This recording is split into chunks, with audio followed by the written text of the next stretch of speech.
Thank you everybody for paying attention as we do this. This is probably the most powerful part of this ceremony here. It absolutely is. First of all, I want to introduce myself. I'm Jonathan Friedman. It's an honor to speak here.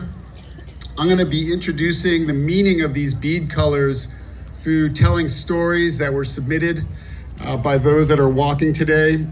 I want to thank everybody who submitted them.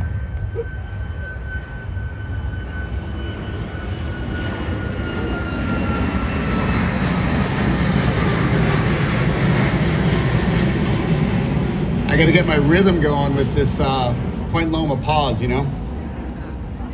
So, also I want to thank all of you for being here. For those that have donated, thank you so much. I also want to do a special thank you to the volunteers led by Jen Gardine. How about a round of applause for Jen and Barbara and all the other volunteers that have worked really hard to put this together. It's 100% volunteers, guys. Nobody here is being paid.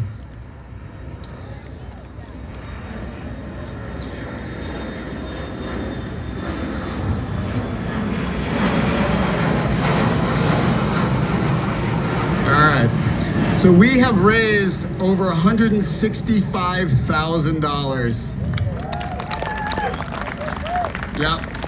And we've also doubled the number of walkers from last year. So amazing turnout here. Okay, I'm going to start this off with Amy and the silver beads. She wears them today to honor our first responders, active duty service members, and veterans. Amy is a Navy veteran herself, and she's joined today by Team Sunshine, a group of military and first responders to honor 5 local active duty service members lost to suicide recently, as well as Master Gunnery Sergeant Mitchell, a combat veteran who served for 30 years in the Marine Corps and continued his service in law enforcement and then lost his life to suicide. Military and first responders put their lives at risk on a daily basis in their chosen profession for the health, safety, and freedom of others. This group of heroic individuals is disproportionately affected by suicide. If you are a first responder or military, please put up your hand so we can thank you for your service.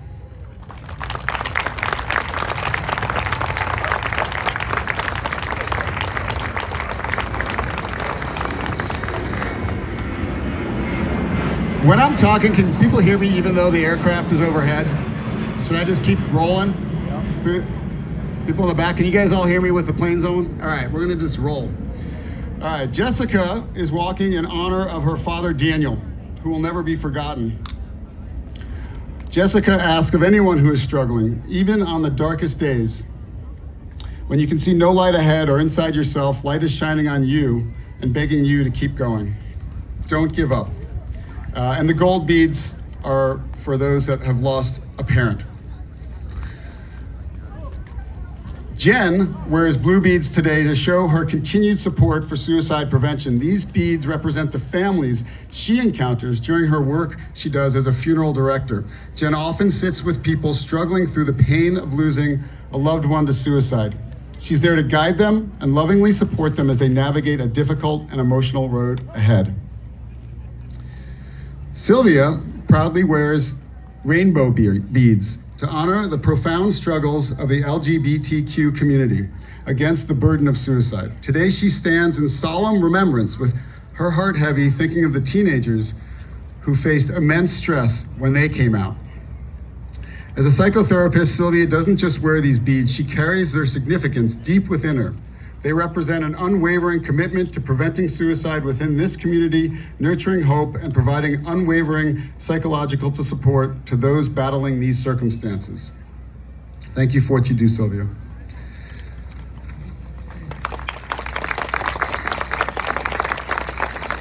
Susan wears teal beads to support anyone that struggles or who has attempted. Susan is passionate about advocating for those who struggle with mental illness, and she would like to share these powerful words. When in doubt, remember, you are beautiful the way you are. You are outstanding and phenomenal. You are loved and supported. You will do awesome things. Each day is full of possibilities. Grow through what you go through. Thank you, Susan.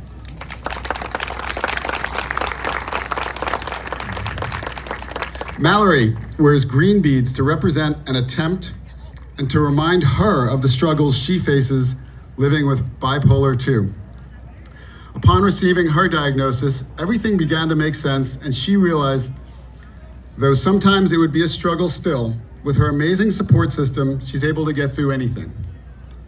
She's extremely glad to be a survivor and share her story, hopefully helping those who are struggling like she was, and to know they are not alone. Thank you for your courage in telling your story, Mallory.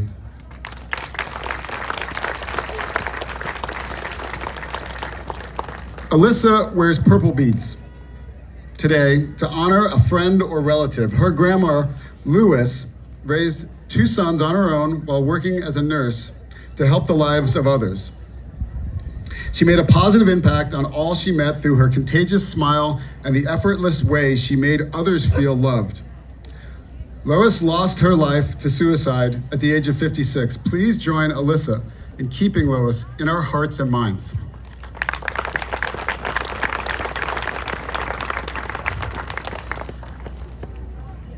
Greta wears orange beads to represent the loss of a sibling to suicide. She walks today in memory of her little sister Stella, who she lost 17 years ago at the age of 13. Greta walks to let other sibling survivors know that they are not forgotten, that they will find untapped strength in themselves, and their bond with their siblings will never be broken. She also walks to encourage those that are struggling with mental health or dealing with a loss alone, that it's okay to speak your truth, tell your authentic story, and it is safe to do so here. Thank you.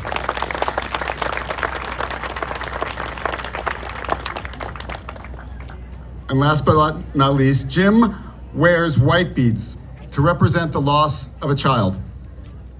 He wears these beads in honor of Keith, who their family lost in August of 2016. Keith died 2 weeks prior to the 29th birthday he shared with his twin brother, Brad. His great sense of humor was matched by his big heart. He went out of his way to aid those in need or struggling. Unfortunately, like too many others, Keith had internal demons that caused great pain, and eventually it forced him to end the pain. Thank you all of those who shared their stories.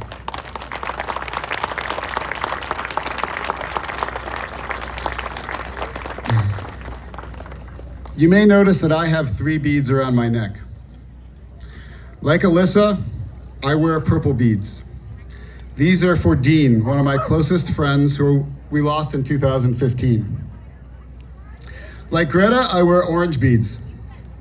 These are for my dear older brother, Greg, who we lost in 2019.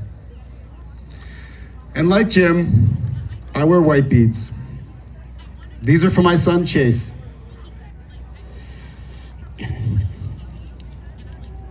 who we lost 2 years ago at the age of 14. I walk for Dean, Greg, and Chase.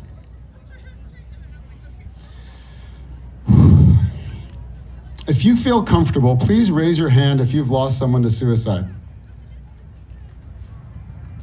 Please keep your hand up if you've lost someone in the last 2 years. In the last 1 year? In the last 3 months? My heart is with all of you, as well as all of those that are struggling. As you all know, being impacted by suicide is traumatic. And for me, they were the most difficult events I've ever had to process. I would like to share a little bit about what I learned through this journey. I believe it could be relevant to survivors as well as those that are struggling. I've learned to approach trauma and the associated depression and anxiety with a technique that requires 2 things. Number 1,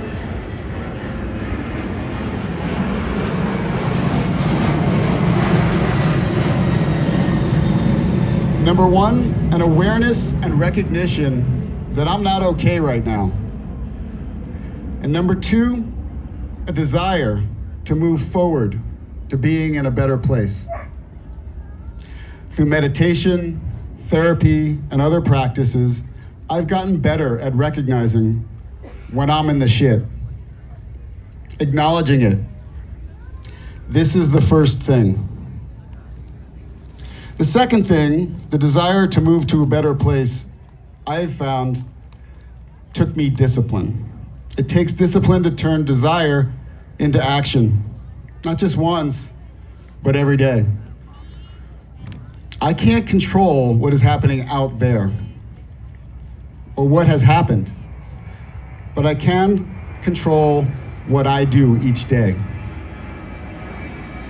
When I'm hit with trauma and depression, I go to these five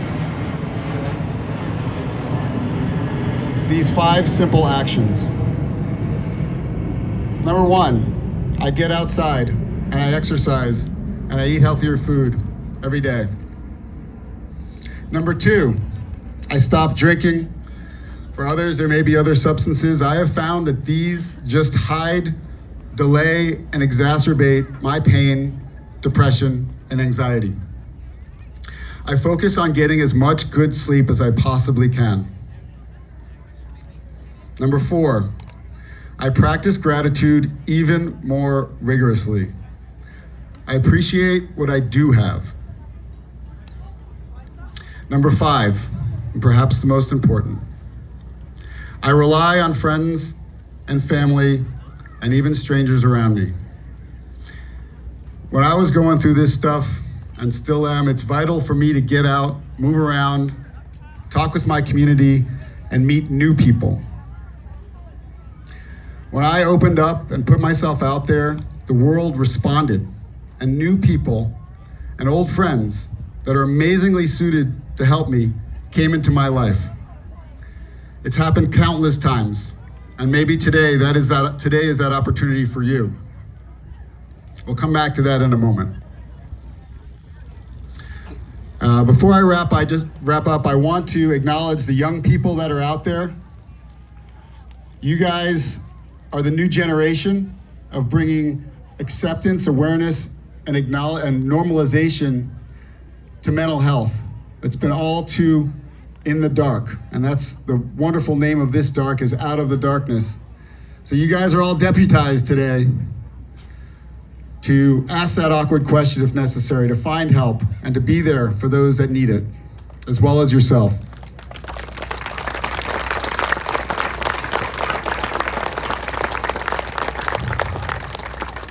As I conclude, everyone here is connected and here to support suicide prevention.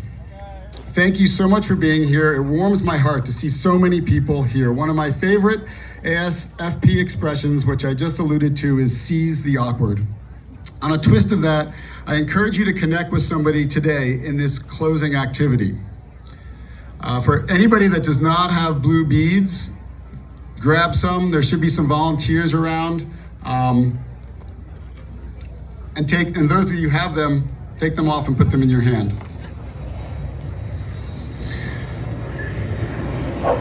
While our stories may differ, we stand here together. We walk together with one unified, powerful goal: to end suicide. That's why we all have blue beads. In a moment, so wait for it, I'm going to ask you to turn to someone near you. I encourage it to be somebody you don't know, if you're comfortable with that, and place those beads over their heads. This isn't Mardi Gras, so nobody has to do anything special to earn them. You can exchange them, or you can give yours to someone else to kind of stir things up. If you don't have any blue beads at this moment, kindly get some from the volunteers before participating so the numbers work out. Okay, we're about to do it. When you do this simple but powerful act, think about how our beads connect us and how we will always be stronger as a community than as individuals. Now, please place your beads, your blue beads, on someone next to you.